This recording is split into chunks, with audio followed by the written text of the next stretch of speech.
Hello friends, குழந்தைகளுக்கு பிடிச்ச noodles restaurant ஸ்டைலில் நம்ம வீட்டிலேயே செஞ்சு கொடுக்கலாம். இந்த சாஸ் அந்த மாதிரி இதெல்லாம் எதுவுமே சேர்த்தாம ஹைஜீனிக்காக குழந்தைகளுக்கு கொடுக்கணும்.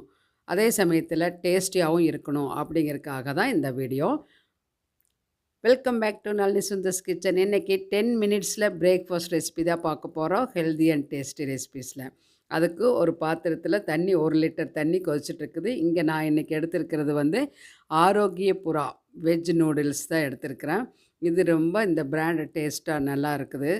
அதனால் இது உங்களுக்கு கிடைச்சா அது சூஸ் பண்ணிக்கோங்க. இது ரைஸ் நூடுல்ஸ் தான். அதனால் தைரியமாக வாங்கி குழந்தைகளுக்கு கொடுக்கலாம். அதோடவே மசால் பொடியும் பேக்கெட்டும் வந்துடுது. இப்போது தண்ணியில் போட்டுட்டு கொஞ்சம் நான் எண்ணெய் 1 ஸ்பூன் விட்டுருக்கிறேன். உப்பு போட்டு விட்டுடலாம். ஒரு 10 நிமிஷம் நல்லா குக் ஆகிடுச்சு பாருங்கள். இந்த மாதிரி சாஃப்ட் ஆயிடுச்சு.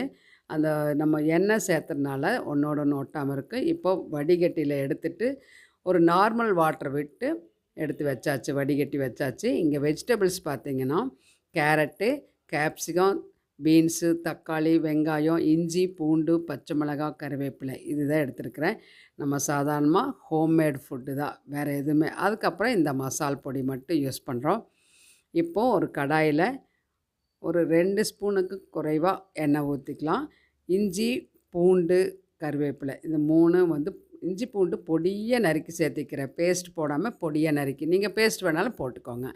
இப்போது இது லைட்டாக வதங்கின உடனே ஒரே ஒரு பெரிய வெங்காயம், ஒரு பச்சை மிளகாய் போட்டுக்கலாம். பச்சை மிளகாய் வேண்டான்னா ஸ்கிப் பண்ணிக்கோங்க, குழந்தைங்க சாப்பிட்ற மாதிரி இருந்தால். இப்போ லைட்டாக வெங்காயம் பச்சை மிளகாயை வதக்கி விட்டுடலாம். இந்த அளவுக்கு வதங்கின உடனே 1 பை 1 எல்லாத்தையும் சேர்த்துடலாம். பெரிய சைஸ் தக்காளியில் பாதி தக்காளி சேர்த்திக்கிறேன். மீடியம் சைஸாக இருந்தால் ஒரு தக்காளி சேர்த்திக்கோங்க, கரெக்டாக இருக்கும். அதுக்கப்புறம் நம்ம கட் பண்ணி வச்சக்கூடிய வெஜிடபிள்ஸ், கேரட் இந்த மாதிரி ஒரு சன்னமாக நீல வாக்கில் கட் பண்ணிக்கோங்க. பீன்ஸ் நான் பொடியாக நறுக்கி வச்சுருக்கிறேன். அது ரெண்டையுமே கலந்து விட்டுக்கலாம்.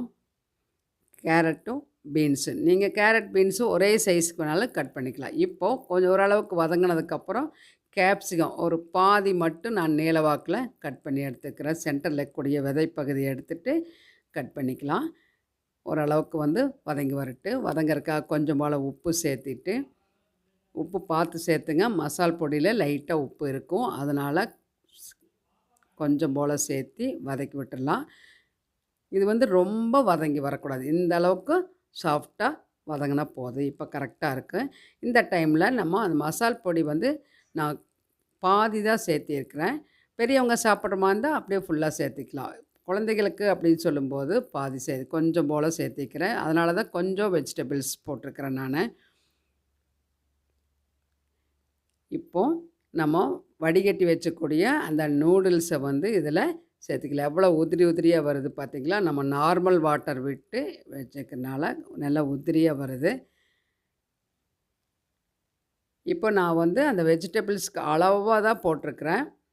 நம்ம ஒரு பேக்கெட் அப்படின்னு சேர்த்தும்போது இன்னும் கூட வெஜிடபிள்ஸ் சேர்த்தலாம். நான் அந்த பாதி மட்டும்தான் சேர்த்திருக்கிறேன். அதனால் அதுக்கு தகுந்த மாதிரி வெஜிடபிள்ஸ் சேர்த்திக்கிறேன். ரொம்ப வெஜிடபிள்ஸே இருந்தாலும் விரும்பி சாப்பிட மாட்டாங்க இல்லைங்களா? இப்போ இந்த அளவுக்கு நல்லா மிக்ஸ் பண்ணி விட்டுட்டு உப்பு காரம் பார்த்துக்கலாம். ரெடி ஆயாச்சு. எந்த சாஸ் எதுவுமே நான் சேர்த்தலை, ப்ளைனாக தான் பண்ணியிருக்கிறேன். ஆனால் ரொம்ப ரொம்ப அருமையாக இருந்துச்சு. இந்த ரெசிபி உங்களுக்கு பிடிச்சிருந்தா லைக் பண்ணி ஷேர் பண்ணி மறக்காமல் நம்ம சேனல் நளினி சுந்தர்ஸ் கிச்சனுக்கு சப்ஸ்கிரைப் பண்ணி சப்போர்ட் பண்ணுங்கள். அடுத்த வீடியோவில் பார்க்கலாம்.